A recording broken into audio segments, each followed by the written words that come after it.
Olá, pessoal, como vocês estão? Espero que todos estejam bem. Vamos dar início ao conteúdo dos principais constituintes da vida. E hoje a gente vai começar falando da água e sais minerais. Primeiro, quais são os principais constituintes da vida? Nós temos os componentes inorgânicos e os orgânicos. A diferença deles é que os orgânicos, eles são compostos que têm carbono, e os inorgânicos não. Então, inorgânicos nós temos a água e os sais minerais, e os orgânicos, os aminoácidos, proteínas, ácidos nucleicos, carboidratos, lipídios e vitaminas. Nós temos cerca de 100 elementos químicos na natureza, mas a matéria viva ela constitui principalmente do carbono, hidrogênio, oxigênio e nitrogênio. E temos outros elementos importantes, o sódio, potássio, cálcio, entre outros. E a combinação desses elementos vai originar a molécula que compõe a célula e são responsáveis pelo funcionamento da célula. A vida ela depende de reações químicas que ocorrem dentro das células, as reações bioquímicas do metabolismo. Então, aqui temos explicando um elemento químico que vai formar as moléculas, né, que vai formar a célula do que é constituída. E aqui temos um gráficozinho mostrando mais ou menos a composição do ser vivo. Maior parte por água, depois logo em seguida proteína e assim por diante. Então hoje nós vamos começar falando da água, que é a substância mais abundante na matéria viva, que tem maior quantidade no corpo. E o teor dela, a quantidade de água pode variar entre as espécies. Por exemplo, uma água viva tem cerca de 98% do corpo de água, composto por água. As minhocas têm cerca de 80% e um humano adulto tem aproximadamente 65%. Pode ser um pouco mais, um pouco menos. Pode variar também dentro da mesma espécie. O que vai interferir nisso aí é, por exemplo, a idade. Quanto mais jovem o indivíduo, mais água no corpo. Um feto humano, por exemplo, tem mais de 90% de água compondo o seu corpo. Um adulto tem aproximadamente 65%, como eu tinha falado, e idosos têm cerca de 50%. Pode variar também entre os sexos, quanto mais músculo, mais água no corpo. Então, o homem tende naturalmente a ter mais água corporal do que a mulher. Pode variar também entre os tecidos de um mesmo indivíduo, entre os órgãos. Isso vai variar por função da atividade metabólica. Então, quanto maior o metabolismo, maior o teor de água. Quanto mais esse órgão trabalha, mais quantidade de água ele vai ter. Então, aí temos uma tabelinha mostrando o cérebro por volta de 90%, o músculo 83%, ossos 25% e a dentina, né, que é a parte de dentro do dente, mas aproximadamente 12%. Então, vamos falar da molécula água agora. A água tem uma estrutura molecular simples. Ela é formada por dois elementos, que é o oxigênio e o hidrogênio. E são dois átomos de hidrogênio e um de oxigênio, que compõem a água H2O. Cada átomo de hidrogênio ele vai se ligar covalentemente ao átomo de oxigênio. O que significa isso? Que ele vai compartilhar pares de elétron. Então, nessa primeira imagenzinha aí, onde tem um círculozinho, mostra que cada um desses pontinhos azuis são um elétron e que eles compartilham esse elétron, eles se ligam através dele. A água é uma molécula polar, isso significa que ela tem zonas positivas e negativas. E devido a essa distribuição desigual da quantidade, da densidade de elétrons. Então, nessa segunda imagem, dá para ver que os hidrogênios embaixo, eles são positivos e o oxigênio negativo. Isso faz com que o oxigênio atraia, de certa forma, esses hidrogênios para eles. E é por isso que a água, ela tem a molécula de água, ela é meio que em formatinho de V. Cada molécula de água tende a atrair outras quatro, que a gente chama de atração eletrostática. Dá para ver nessa imagem que cada hidrogênio vai se ligar ao oxigênio. Eu falei para vocês que o oxigênio atrai o hidrogênio. Então, uma molécula, ela liga até outras 4 moléculas de água a ela. E essas ligações vão formar as chamadas pontes de hidrogênio, que elas são estáveis em condições normais de temperatura e pressão, e isso que mantém a água fluida. Essas pontes de hidrogênio são as ligações mais fortes conhecidas. Na química a gente fala que é uma ligação muito forte. Então agora vamos falar das propriedades da água. A primeira seria a coesão. Ela acontece devido à atração das moléculas de água entre si pelas pontes de hidrogênio. Isso vai fazer com que a água tenha uma alta tensão superficial. Isso vai formar como se fosse uma película em cima da água, por essas moléculas ser fortemente aderidas e nessa zona de contato com o ar. Então, para um objeto afundar na água, ele precisa primeiro romper essa superfície. Então, isso que permite, por exemplo, que insetos fiquem em cima da água, que forme gotículas na superfície das folhas, na teia de aranha, devido a essa alta coesão, a alta tensão entre as moléculas que torna a superfície da água mais resistente. Outra propriedade é a adesão, que ela ocorre em função da polaridade da água, porque a água é polar, ela tende a se unir a outras moléculas polares. Então, é por isso que a água molha. E é por isso também que a água ela não se mistura, não adere a moléculas apolares. O que seria uma molécula apolar? Por exemplo, óleo, gordura, cera. Por isso que quando a gente tenta misturar a água com óleo, eles não se misturam, eles ficam separados, porque uma molécula não se adere à outra, por uma ser polar e a outra apolar. Então, a coesão, ela tem a atração das moléculas de água entre si e a adesão das moléculas de água com outras moléculas. Outra propriedade é a capilaridade, que é a subida de um líquido em um tubo muito fino de extremidade aberta. Então, se a gente pegar um tubinho bem fininho e colocar na água, a água vai subir sozinha por esse tubo. Isso é resultado da adesão entre a água e o vidro, que é aquela atração da molécula de água por outras moléculas, combinada com a coesão, que é a atração das moléculas de água entre si. Como essas forças elas são maiores que a da gravidade, elas atuam sobre a superfície da água dentro desse tubinho, né, dos capilares, e o líquido sobe. Nessa imagenzinha de cima a gente consegue ver como se fossem as moléculas de água se ligando à parede, né, ao vidro, assim fazendo com que a água suba. Outra propriedade é o alto poder de dissolução. Quando as moléculas polares ou substâncias iônicas são misturadas na água, a água vai envolver essas moléculas e separar elas, impedindo que elas voltem a se unir. É o que a gente fala que a água é o solvente universal. Provavelmente todo mundo já ouviu isso. Então, por exemplo, a gente tem na imagenzinha aí, quando o NaCl, que é o sal de cozinha, quando misturada a água vai separar as moléculas e ficar em volta de todas elas, separar, envolver elas e impedir que elas voltem a se juntar. Então, a água ela dissolve substâncias que são hidrofílicas, então que têm afinidade com a água, e as substâncias que não se dissolvem na água são chamadas de hidrofóbicas. E essas hidrofóbicas elas são sempre apolares, por isso que elas não se dissolvem. Outra propriedade é o alto calor específico.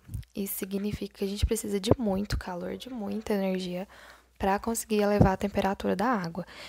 Então, 1 grama de água precisa de muito calor, de muita energia para subir em 1 grau. Por quê? Isso é consequência das pontes de hidrogênio. Como eu falei para vocês, é uma ligação muito forte, ela mantém as moléculas de água muito unidas e é elas responsáveis pela grande coesão da água, né? Para a água esquentar, essas pontes de hidrogênio precisam ser rompidas, precisam ser quebradas. Então, como é uma ligação forte, precisa de uma força, de uma energia muito forte também. E para essa água esquentar, tem que ter a movimentação dessas moléculas.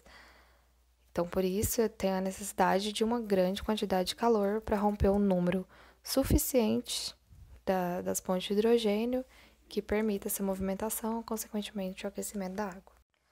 Ela também tem alto calor de vaporização, então também é necessário uma grande quantidade de calor para que essa molécula se desprenda das demais e passe do estado líquido para o gasoso, vire vapor. Isso é também consequência das pontes de hidrogênio, que é responsável pela coesão da água. A água também tem a solidificação abaixo de zero, e significa que a água só congela quando ela chega aos 0 graus para baixo. Então, para que a água passe do estado líquido para o sólido, ela tem que liberar muito calor. E isso só acontece por volta de 0 graus. Isso evita o congelamento das células e a formação de cristais de gelo que poderiam, por exemplo, romper as estruturas celulares. Então, vamos falar do ganho diário de água, como a gente repõe essa água do corpo. Esse ganho acontece principalmente através de duas fontes, que é por a gente beber líquidos e pela ingestão de alimentos. A gente recebe por isso, através disso, né, aproximadamente 2 litros por dia. E pela a síntese pelo corpo como resultado da oxidação de carboidratos, que também vai mais ou menos uns 2 litros e 300 por dia. E essa quantidade de água também varia de pessoa para pessoa. Tem gente que tem costume de beber mais água, outras pessoas não. Tem alimentos que têm mais água que outros. E também pode ser diferente na mesma pessoa, dependendo da ocasião. Por exemplo, dependendo do clima. Em dias mais quentes, a gente tem o costume, a necessidade de beber mais água. Questão de hábito mesmo, como eu falei, tem gente que já tem o costume de beber mais água. E pelo nível de atividade física. Quando a gente está exercitando, a gente também sente maior necessidade de beber água. Então, consequentemente, uma pessoa que pratica mais atividade física, ela vai ingerir mais água. Então, agora falando da perda de água pelo corpo, da mesma forma que a gente recebe a água, repõe a água, a gente também perde água. Por isso, a necessidade de repor. Então, ela ocorre de duas formas. Uma delas é a perda de água não percebida, que a gente não regula e a gente não percebe, né, como o próprio nome diz. Isso é aproximadamente uns 700 ml por dia. E aí a gente tem a perda de água pela evaporação do trato respiratório. Então, durante a respiração, a gente está perdendo água pelos pulmões. Isso aumenta com a diminuição de temperatura. Por isso que em dias mais frios, a gente tem uma sensação de ressecamento das vias respiratórias, o nariz fica mais ressecado, às vezes ocorre sangramento, é devido a essa perda de água pelos pulmões. E também através da difusão, né, que ocorre pela pele, que ocorre independente, não tem nada a ver com suor. Todo mundo tem essa perda de água, mesmo que a pessoa nasça sem as glândulas sudoríparas. E ela pode aumentar em até 10 vezes em caso de queimadura. Quando a pessoa tem uma queimadura muito grande, ela vai perder ali cerca de 3 a 5 litros por dia.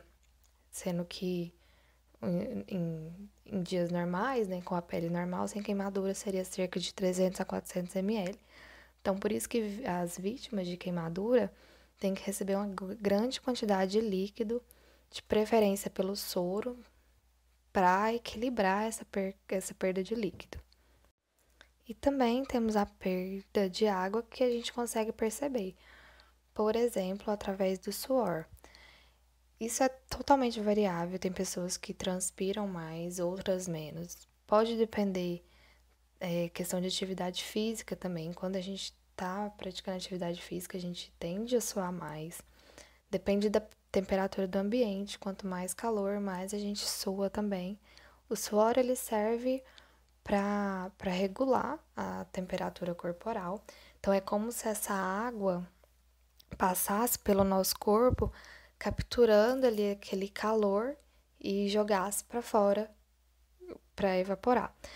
Então, a quantidade de suor normalmente é de 100 ml por dia, só que em dias mais quentes ou durante exercícios muito pesados, aumenta para 1 a 2 litros por hora. A gente também tem a perda de água através das fezes, né? Que é mais ou menos uns 100 ml por dia. Pode aumentar para vários litros caso a pessoa esteja com diarreia. Por isso, é muito importante que, caso persista por muitos dias a diarreia, procurar um médico. E também muito importante a gente estar reidratando quando tá com diarreia. E outro meio de perda de água é através dos rins, através da urina. Pode variar para cada pessoa, né? Em uma pessoa desidratada vai ser ali mais ou menos 500 ml por dia, meio litro. E uma pessoa que bebe muita água vai ser ali, por exemplo, 20 litros. Então isso depende de pessoa para pessoa, a quantidade de água que a pessoa bebe. Um fator muito importante que temos que tomar com muito cuidado é a desidratação. A perda de mais de 10% da água do nosso corpo pode levar à morte. Por isso que a gente fala que em caso de diarreias graves, que é onde a gente perde mais água, né? A gente tem que procurar ajuda médica, se for o caso, repor através do soro, né? De forma intravenosa. Outro fato interessante é que a gente consegue ficar alguns dias sem comer e sem comprometer a saúde. Porém, a gente não consegue ficar sem beber água por muitos dias. O estado da nossa saúde vai se agravar muito depois de 36 horas se a gente não tiver ingestão de água. É recomendado que a gente beba pelo menos 2 litros de água por dia, até por essa perda que a gente tem naturalmente e essa necessidade de repor. Bom, vamos falar agora dos sais minerais, que são fundamentais para o bom funcionamento do nosso organismo. Podemos classificar os minerais em micronutrientes e macronutrientes. Os micronutrientes minerais são aqueles que são necessários em pequenas quantidades diárias, inferiores a 20 miligramas. Já os macronutrientes minerais, eles são necessários em quantidades mais altas, ultrapassam a 100 miligramas.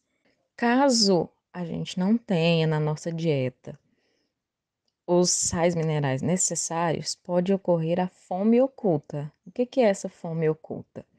É a carência de nutrientes minerais e de vitaminas no organismo. Vai decorrer de dietas com pouca variedade, pobre em alimentos de origem vegetal e exagerada em carboidrato, lipídio, cheia de fast food.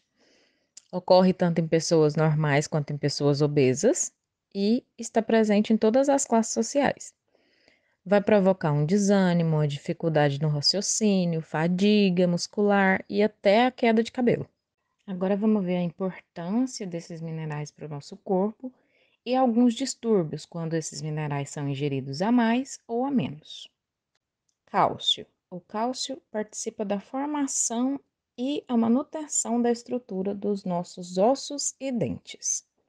Ele é essencial para a coagulação do sangue, é necessário para o funcionamento normal de nervos e músculos, incluindo o músculo cardíaco, e previne a osteoporose, ajuda a reduzir a pressão arterial.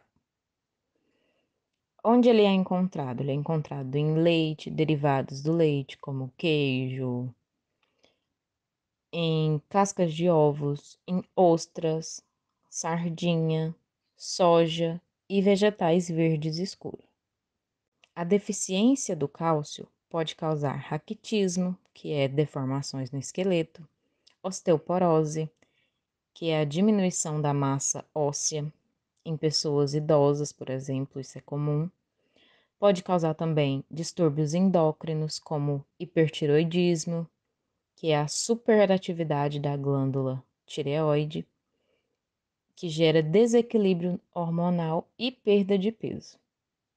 Já quando ingerido em excesso, o cálcio pode causar náusea, vômito, anorexia e hipercalcemia. Como foi dito anteriormente, a falta do cálcio pode causar a osteoporose. O que é a osteoporose? A osteoporose é uma doença que vai resultar na perda gradual de massa óssea. Ela vai levar ao enfraquecimento dos ossos, tornando-os vulneráveis a fraturas. Para prevenir a osteoporose, o que a gente tem que fazer? consumir alimentos ricos em cálcio, né? Tomar sol, que a vitamina D é fundamental para a absorção do cálcio. Fazer atividade física, sobretudo com resistência. Então, levantamento de peso. O fósforo. O fósforo participa da formação e manutenção da estrutura de ossos e dentes.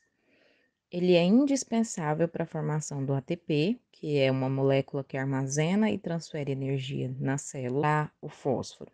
Nós encontramos o fósforo no leite, derivados do leite, carnes bovinas, suínas, aves e peixes, fígado, ovos, nozes, cereais e em algumas leguminosas.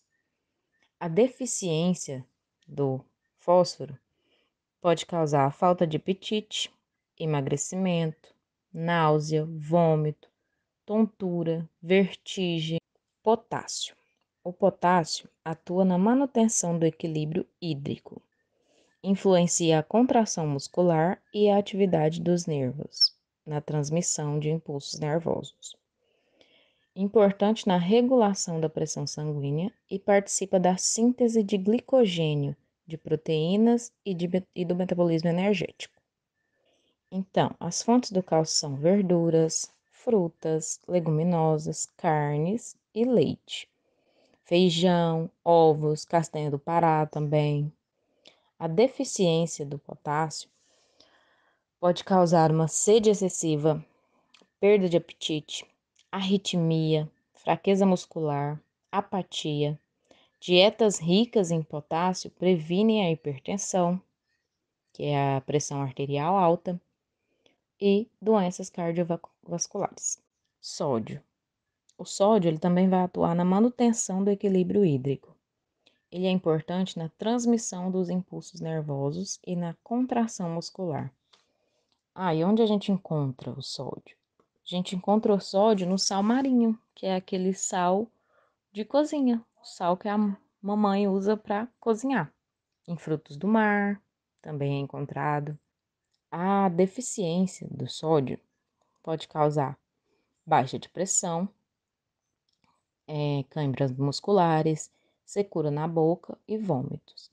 Porém, o excesso de sódio é muito mais comum do que a deficiência. E o seu excesso pode causar retenção hídrica no corpo e, consequentemente, inchaço, aumento da pressão sanguínea, insuficiência cardíaca e cirrose hepática e distúrbio renal. Cloro. O cloro, ele é importante na manutenção do equilíbrio hídrico também. Onde a gente vai encontrar o cloro também? No sal comum de cozinha, o sal marinho. A deficiência do cloro raramente ocorre, mas se ocorrer, pode provocar convulsões em crianças. Enxofre. O enxofre é o componente de muitas proteínas, como, por exemplo, o colágeno. Ele é fundamental na constituição das cartilagens, essencial para a atividade metabólica normal. Onde nós encontramos o enxofre? Em carnes, leite, ovos, queijos, cereais, na couve, na cebola, no alho, no couve-flor, no brócolis. Por uma dieta pobre em enxofre, pode causar apatia e fadiga, cansaço, atraso no crescimento. Magnésio. O magnésio ativa diversas enzimas que atuam no metabolismo. Ele é necessário para o funcionamento normal de nervos e músculos. Ele é importante também para a estrutura dos ossos. É essencial para a síntese de ATP. Onde a gente encontra magnésio? A gente encontra magnésio em cereais integrais, em amêndoa, castanha do caju, milho, ervilha, soja, vegetais e hortaliças verdes, frutas e alimentos marinhos. A deficiência do magnésio pode causar dores, espasmos musculares, câimbras, fraqueza, náuseas, vômitos, função cardíaca debilitada. Ferro. O ferro é o componente da hemoglobina e da mioglobina. Ele é essencial para o processo de produção de energia na célula. Onde a gente encontra o ferro? A gente vai encontrar o ferro em carnes, principalmente no fígado de boi. Então, quando você tiver assim, quando a gente tem anemia, a gente vai no médico, ele passa aquele remedinho ruim, sulfato ferroso, aquele que tem gosto de ferrugem. Pois é, pra gente não ter que tomar esse remedinho com gosto de ferrugem, a gente tem que comer um fígado de boi de vez em quando. A gente encontra também ferro na gema de ovo, em vegetais verdes escuros e leguminosas. A gente encontra também em aveia, melado de cana, em ostras, em nozes, aspargos. A deficiência do ferro pode causar anemia, pode causar também dor de cabeça, tontura, cansaço e fadiga, palpitações e intolerância ao frio. Zinco. O zinco é componente de várias enzimas. Ele é essencial para o correto funcionamento do sistema imunológico e do sistema reprodutor. Ele também mantém os níveis sanguíneos de vitamina A, auxilia na cicatrização dos ferimentos e faz parte das moléculas de muitas enzimas antioxidantes. Onde a gente encontra o zinco? A gente encontra o zinco na carne, no fígado também, nos ovos, em peixes, crustáceos, mariscos, em leguminosas, em frutos secos e também no leite. A deficiência do zinco vai causar atraso no crescimento e na maturação sexual, dificulta na cicatrização das feridas, diminui o apetite e reduz o paladar. Acontece também predisposição a doenças infecciosas. Cobre. O cobre é o componente de muitas enzimas também. Ele é essencial para a síntese da hemoglobina. Ele é encontrado em fígado, em mariscos, nozes, leguminosas, em ostras, lagostas, castanha do Pará. E a sua deficiência pode causar anemia e atraso no crescimento. Iodo. O iodo é um componente dos hormônios da glândula tireoide. Cerca de 60 a 70% do iodo no nosso organismo é concentrado na glândula tireoide. Qual é a fonte? Onde a gente vai encontrar esse iodo? A gente encontra o iodo em peixes, em frutos do mar e no sal iodado. Em algumas algas também, mas não é tão comum o consumo de algas, né? A sua deficiência pode causar hipotireoidismo em adultos, que é o crescimento exagerado da glândula tireoide, apatia, sonolência, obesidade, sensação de frio, pele seca e fria, pressão arterial e frequência cardíaca baixas. E pode causar cretinismo em crianças, que é o retardamento no desenvolvimento físico, mental e sexual. Flúor.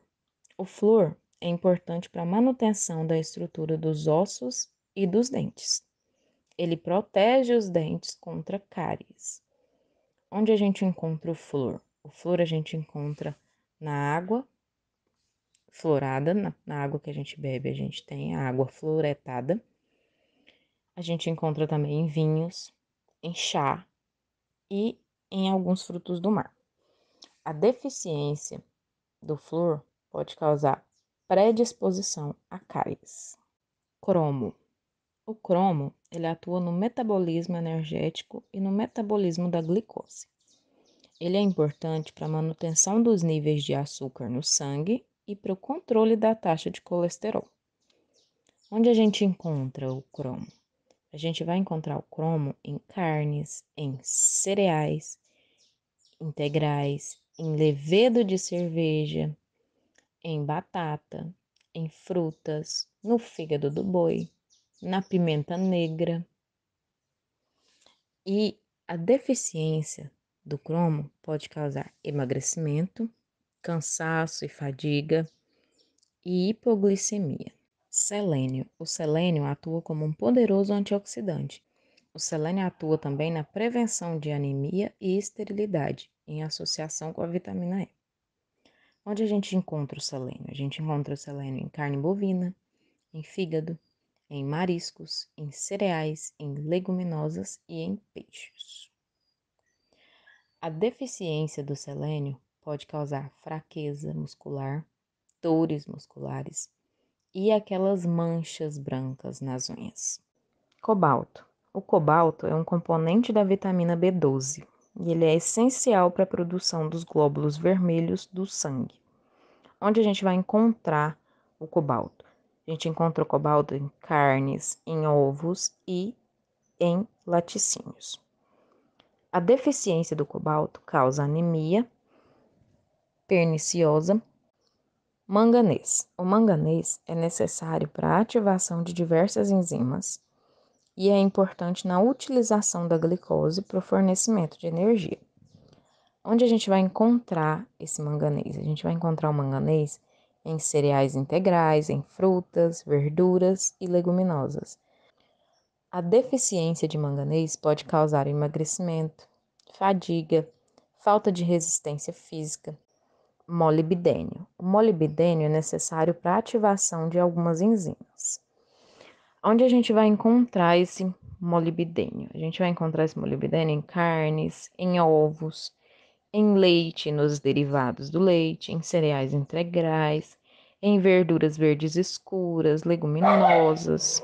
A deficiência do molibdênio é bastante rara, mas pode ocorrer em casos de excesso de cobre na dieta. Então, os sintomas vão incluir dor de cabeça, apatia, falta de apetite, palpitações, redução da visão noturna. Vanádio. O vanádio, ele estimula a mineralização de ossos e dentes e previne a formação das cáries. Ele é necessário à síntese dos hormônios tiroidianos, da glândula tireoide.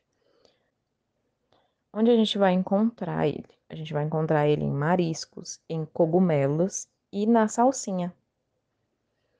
A deficiência do vanádio pode causar bócio, que é o papo, que é causado pelo aumento da glândula tireoide, e pode causar também uma predisposição a cáries, facilitar o surgimento de cáries.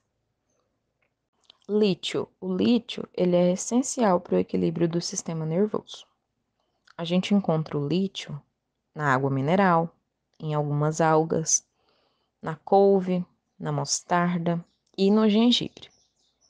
A deficiência do lítio pode causar distúrbios no humor. Por hoje é só, meninos. Obrigada e até a próxima aula.